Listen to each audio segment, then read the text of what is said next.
Welcome to Islamic Life Coach School Podcast. Apply tools that you learn in this podcast and your life will be unrecognizably successful. Now your host, Dr. Kamal Akhtar. Hello everyone. Peace and blessings be upon all of you. Today we're going to be talking about how to create confidence. I can safely tell you that you're wrong about where confidence comes from. I've done a whole webinar on the difference between confidence and self-confidence. Self-confidence is your ability to get up after making a mistake and believing in yourself that you can do better next time. Confidence is generated from the evidence of what you have already created and achieved. As a set of sensations, confidence feels very good in the body. It's energetic, open, spacious, and fuels a lot of actions. Confidence is an emotion and is created through your thought. It is not genetically programmed into you at birth. Just like any other emotion, you have to create it or you have to generate it. You have to work at it to make it happen. Human beings generally believe that their feelings and emotions are just happening to them. But that is never the case. Your feelings are always being created. Self-confidence does not come from your hard work and the results you've achieved. It comes from your thinking, always. Even in the case of confidence, always comes from the thinking when you've gathered evidence of your achievements. If I had to put in one line the difference between self-confidence and confidence, and again, you might not find this definition in popular literature because it is something I delineate to help my clients create confidence, I will tell you that the difference between confidence and self-confidence is that self-confidence is about your trust in yourself for creating something in the future. Getting the task done and accomplishing and achieving it. If you have self-confidence, you will try whatever it takes to achieve the goal, regardless of what the environment is telling you. Confidence is created by what you have already achieved. It is created by a current external stimulus. They could be actions from our past or achievements from the past. Both confidence and self-confidence are created through your mind, but in case of confidence, you have something solid, something tangible. You have a piece of evidence to drive your confidence from. In case of self-confidence, you're doing it in absence of any external evidence. Confidence is, I have a degree in engineering. It makes me confident in my abilities as an engineer. Self-confidence is, I can achieve a degree in engineering with hard work and dedication. Confidence is, I've been able to feed my children in the past and keep them alive. I'm pretty confident I can continue to do that in the future. Self-confidence is, I don't have any children, but I'm pretty sure I can keep them alive by feeding them. That's the difference between acting from external evidence and acting from your internally generated self-confidence. People wait for confidence to show up in order to feel self-confident about creating a new future. That is backwards. Your trust, your ability to create something new always comes first. Your self-confidence generates the energy that you need to practice a backflip or a handstand. After you've successfully done it, you can generate confidence by thinking, I was able to achieve that. I can continue to do that in the future. Self-confidence is your ability to trust yourself through the process of making mistakes, learning and getting up and trying new things. This always comes first. The reason this is difficult to put into practice is because it would be much easier to not fail, to not have to manage your mind around failures. It would be much easier to believe that things in the world are rigged against you. It's much easier to believe that your confidence comes from something outside. Willingness to feel the sensations of uncomfortable emotion, the sensations of the failure that come with generating self-confidence, that is true bravery. That is true courage. Because most of us are just escaping these sensations.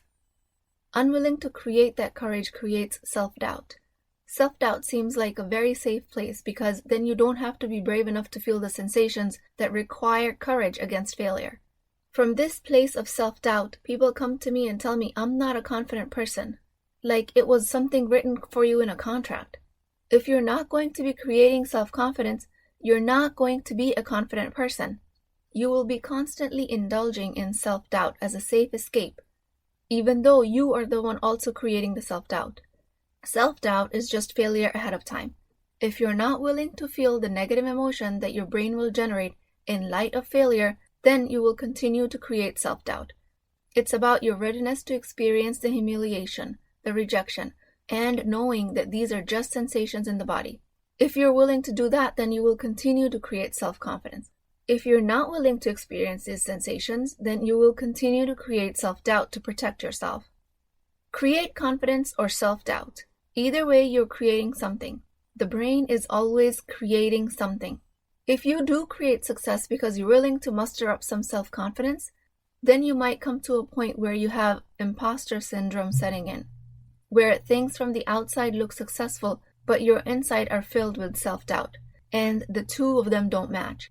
This is what our recent podcast host Shazia Imam was talking about. Matching our inside to the outside success is our responsibility.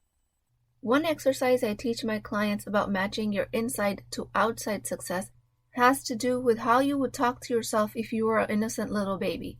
For this exercise, you look at a picture of yourself as a child, and you can pick any picture from your childhood and ask yourself, will I be talking to her the way I'm talking to myself right now? Sometimes we think so low of ourselves that we devalue ourselves, and we do that so much that it becomes common language. It seems like it's a natural thing to do. It seems like that's how everyone talks to themselves. I will invite you to look at your childhood picture and imagine talking to her that way. Ask yourself, would you talk to her in such a degrading manner that you talk to yourself now? Children, in all of their innocence, represent the pure essence. They represent the purest form of our souls. If you look at a picture of yourself and you start talking to yourself, you don't know what you're doing. How can you be so careless for making such a mistake? Trust me, looking at that child's picture, you won't be able to find the courage to talk to her like that. So for this exercise, I challenge you to pick out a childhood picture and stare at it. If you can't find one, just imagine yourself as a child, but make the extra effort to find a childhood picture. Imagine you standing there in front of the child, towering over her, and talking to her in a manner you talk to yourself now. How could you not speak up in a meeting? How could you not find words to defend yourself? What's wrong with you? You're always feeling tired. How could you possibly let yourself go in debt?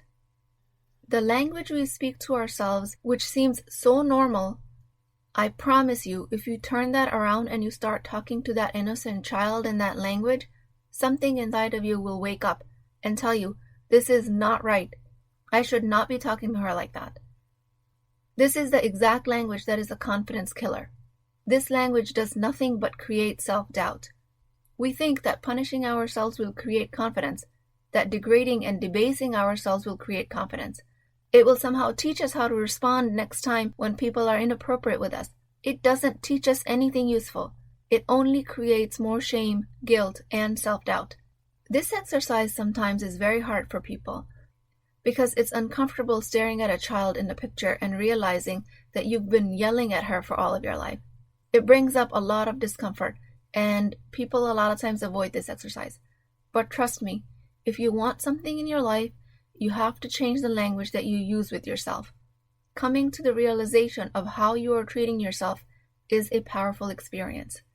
So then when you come to me saying, I'm not confident, I'm just going to turn around and start exploring the language in your head with you. And a lot of coaching is about creating safety around this realization, around this language. When you come to this awakening that you've been creating your self-doubt, then you'll start beating yourself up for this self-doubt.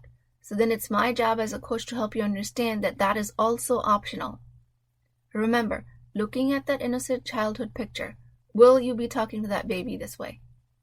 Coaching and then ultimately self-coaching is about creating a safe language for yourself. Another method to creating confidence is that don't take any action that you cannot share with the world. If you can't stand behind what you said or did, then you can never create confidence. I'm not saying go about publicizing your mistakes. Everyone makes mistakes, but be able to own them and be able to do what you need to do to improve from the mistakes so it doesn't happen again. If your mistake is supposed to be made public, be able to explain yourself. Be able to stand behind all of your actions. Don't do anything in private that you'll have a hard time defending in public. That is a huge confidence creator. This recommendation comes with a heavy warning. You don't have to explain yourself to anyone. Most of the time, people that are in the business of exposing you and your mistakes are not interested in your explanation. So whatever you say doesn't matter anyways. But be able to explain your actions to yourself. That is the warning, and that is the most important thing. You can say to yourself, I didn't mean for it to happen like that. I acted in a moment of weakness, or I firmly stand behind what I did, and these are my reasons for it. Be able to answer all of these questions to yourself, and if you choose to, you can explain yourself to others if the need arises. Be able to always stand behind your actions. That will give you instant confidence. Don't take actions based on what you think people will think about you.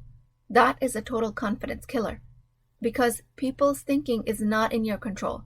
And for an average person who doesn't know the basic concepts of mind management, their thinking is not even in their control. So their brain is acting like a runaway criminal. So taking actions being afraid of what others will think will only create self-doubt. Take actions based on your values, based on whether you think what you're doing will matter or not. You will save so much energy when you direct your mind away from worrying about what others think and directing it to focusing on what it is that you can control. If you don't create self-confidence with the thoughts and the methods I give you in this podcast, you will create resentment by default. You have dreams, but you also have self-doubt. That leaves your dreams unrealized. This is the recipe to create resentment. Feeling confidence is a skill. The childhood picture exercise, the standing behind your actions exercise, acting in integrity with yourself, owning up to your mistakes, not worrying about what others will think of you. Using all of these techniques will help you create more and more confidence. With that, I pray to Allah subhanahu wa ta'ala to give us all confidence in our actions of faith. O Allah, help us generate self-confidence so then we can take actions that are in integrity with our highest values. O Allah, help us stay close to revelation in its purest form so we can create pure values. I hope you guys are working to bring these suggestions that I give you in this podcast into reality. And I pray for your full success. Please keep me in your du'as. I will talk to you guys next time. If you're interested in getting coached by me, I'm offering a very affordable opportunity to do that with Wisdom Wednesdays. This is not a course, not a lecture. This is an opportunity for live coaching, real change with Islamic adab and etiquette. You do not need more information. You actually need a space to create change. At $19.99 a month, which is the price of takeout dinner, you as a Muslim woman will create confidence, intimacy, and connection without shame or fear of judgment, because your privacy is my highest priority. So join at www.islamiclifecoachschool.com, resources, Wisdom Wednesdays. I'll see you inside, inshallah.